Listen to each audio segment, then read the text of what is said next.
What you're about to hear will both surprise and outrage you. It's the true story of Europe. It's the story the politicians don't want you to hear, because it shows how they've deceived us and betrayed our nation.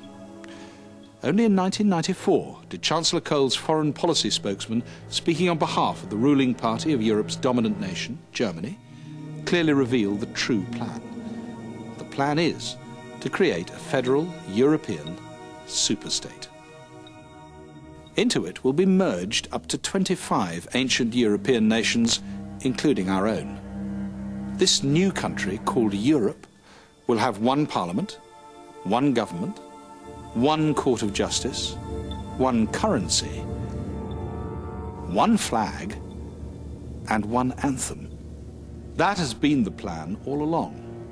But those who favoured it knew the people of Europe would never accept it.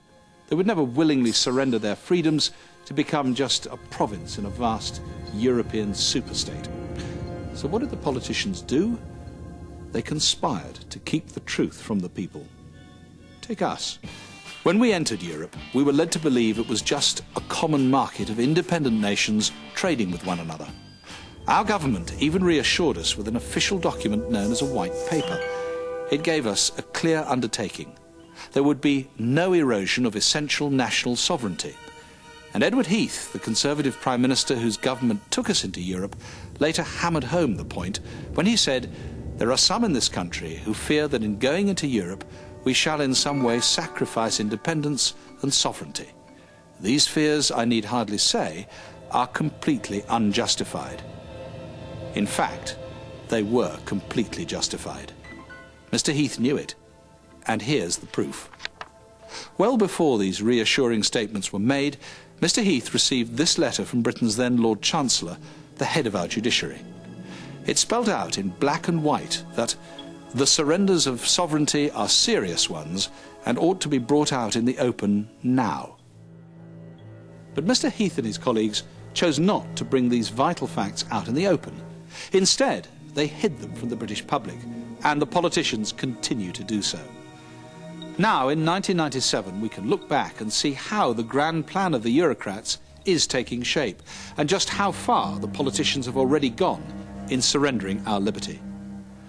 But first, let's remind ourselves what the fundamental rights of an independent nation are.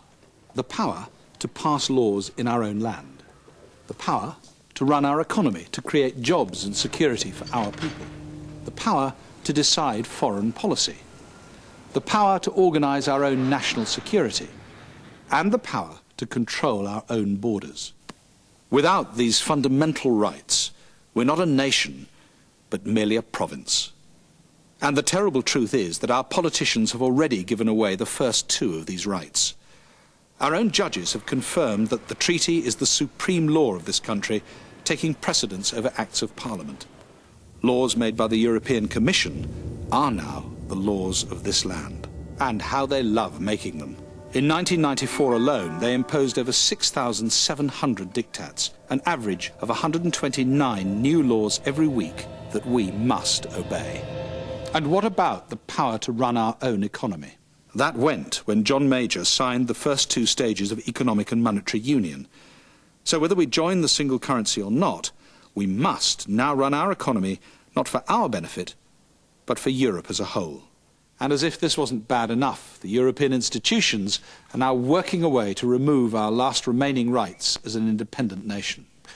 As usual, the politicians are putting up a smokescreen to deceive us, this time in the shape of a referendum on the single currency.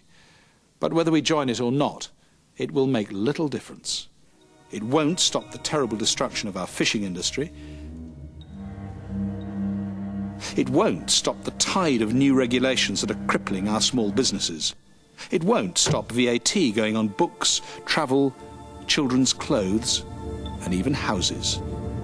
It won't remove the threat of us having to subsidise European pensioners whose governments haven't put aside enough money to pay them. It won't stop the recent German and French threats to raise our taxes to their levels. And it won't stop the unelected bureaucrats of Brussels telling us how to run our lives, our businesses, and indeed our country. So the phony single currency referendum that both John Major and Tony Blair have promised us is nothing more than a fob-off. Its sole purpose is to fool you into imagining that you have a say in Europe. But perhaps the most sinister development of all is the way the politicians have postponed the really important questions about our remaining freedoms until after the general election. This cunning move allows them to continue deceiving us with empty promises. Our next general election may not be for another 5 years. By then, it will be too late. This is the chilling promise from Germany's Chancellor Kohl. Within 2 years, we will make the process of integration irreversible. The Referendum Party was formed for one and only one reason: to fight for the right of the British people to decide whether they wanted to be governed by Westminster or Brussels. Now, we in the Referendum Party, we're not politicians. We don't want to be politicians. What unites us is the belief that in the true spirit of democracy, we must let the people of Britain decide the future of Britain. And as soon as a full and fair referendum has been held, we'll resign. That's written into our constitution. Now, some might ask, why support a single-issue party? But when you think about it, this is the only issue which counts. Every other issue flows from it. And until it's resolved, the vital election promises made by the politicians will be empty promises, because the power to deliver them will have gone to Brussels. British politicians in future will really be rubber stamping the orders coming from Brussels. And that is not what I understand by democracy. The total number of votes cast for us will send a message to the politicians. We want a referendum on Europe, and you, the politicians, do not have the right to surrender the nation's independence. Only the people can make such a decision. That is why every single vote is vital to our future as a nation. My roots are here, I live here, the people here are my people, I feel part of it, and I believe we've been betrayed by the Eurocrats, the bureaucrats and our politicians. It's now time for us to have our say. The grassroots are here, I'm part of the grassroots. When we've had our say, then I can get back to the land doing the things I want to. But until then, we have to fight for democracy coming back to the people.